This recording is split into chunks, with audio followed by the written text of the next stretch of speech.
sore rekan-rekan. Jadi sore hari ini kami akan merilis perkara penyiraman air keras terhadap seorang mahasiswi perempuan yang ada di Yogyakarta. Berawal dari begini rekan-rekan. Jadi mahasiswi ini adalah berasal dari Kalimantan Barat, kemudian mempunyai pacar yang berasal dari Kalimantan Barat juga. Mereka berpacaran sejak tahun 2021. Kemudian pada bulan Agustus 2024 mereka berpisah dengan alasan mereka masing-masing, akhirnya menyatakan putus mahasiswi perempuan ini. Kemudian yang laki-laki merasa tidak terima. Laki-laki ini mahasiswi S2 di salah satu perguruan tinggi, mahasiswa S2 di salah satu perguruan tinggi di Yogyakarta, tidak menerima atas dari pacarnya yang memutuskan hubungan mereka. Kemudian singkat cerita, mahasiswa ini, si inisial B ini, pelaku ini, dia tidak terima. Kemudian dia berusaha untuk, sejak bulan Agustus diputus itu, dia berusaha datang ke kosnya korban inisial N. Dia berusaha untuk supaya balikan lagi. Namun mahasiswa ini tetap tidak mau. Akhirnya ada ancaman dari si B ini, pelaku ini, kepada korban. Intinya kalau mereka tidak bisa bersatu, kalau nanti sakit ya sakit semua, sama-sama merasakan. Maksudnya seperti itu, kalau hancur ya hancur semua.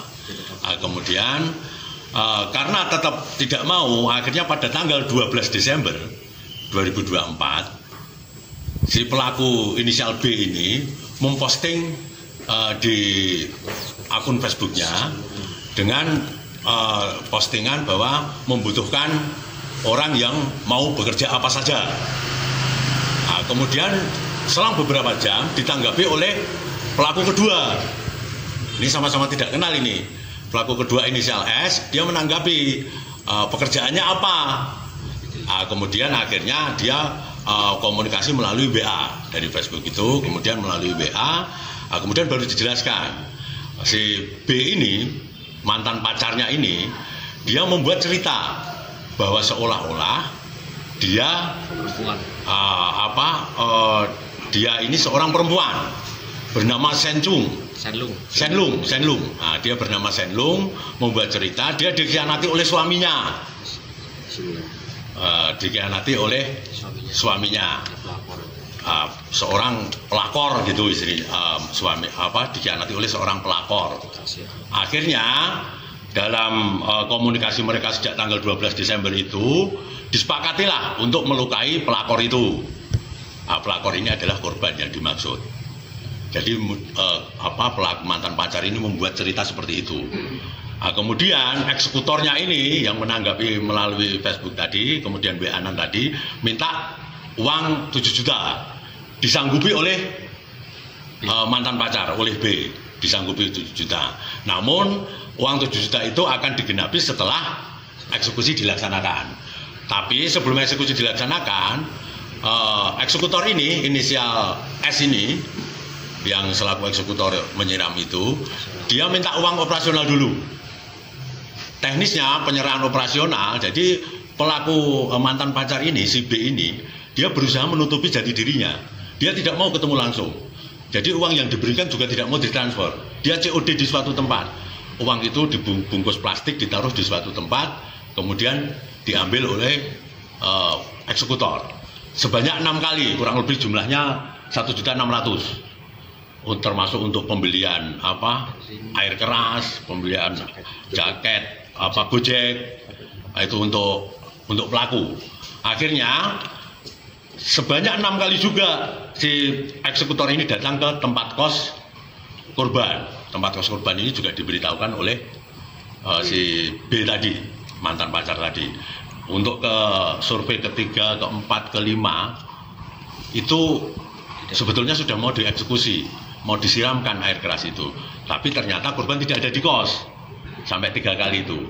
Kemudian pada tanggal 24 jam 15.00 sore hari Selasa itu si B ini, mantan pacar ini, menghubungi lewat WA kepada eksekutor, pada si S ini, pelaku, bahwa korban ada di kos untuk persiapan ke gereja. Nah, ternyata benar, karena si B ini juga menjelaskan bahwa ke gerejanya nanti kurang lebih pukul 19.00.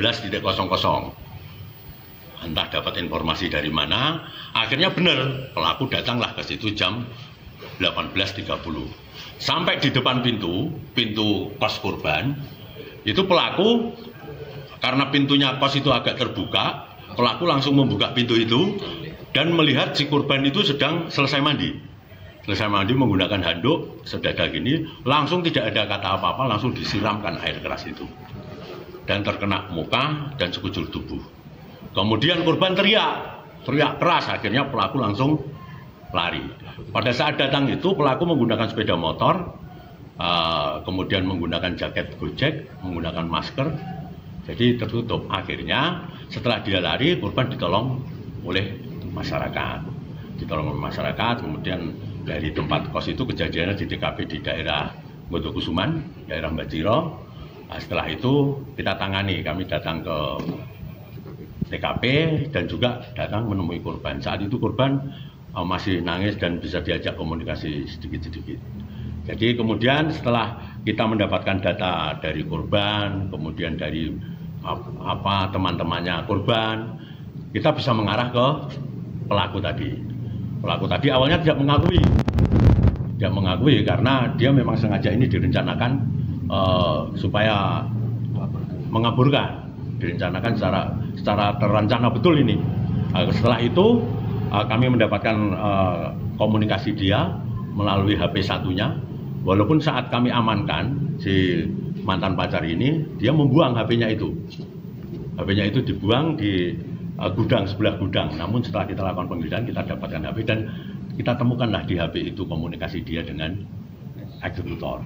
Sehingga malam itu walaupun eksekutornya ini juga sulit untuk ditemui, kami dari tim unit 6 dengan Osnal kami, Resmob kami bisa mengamankan si S ini.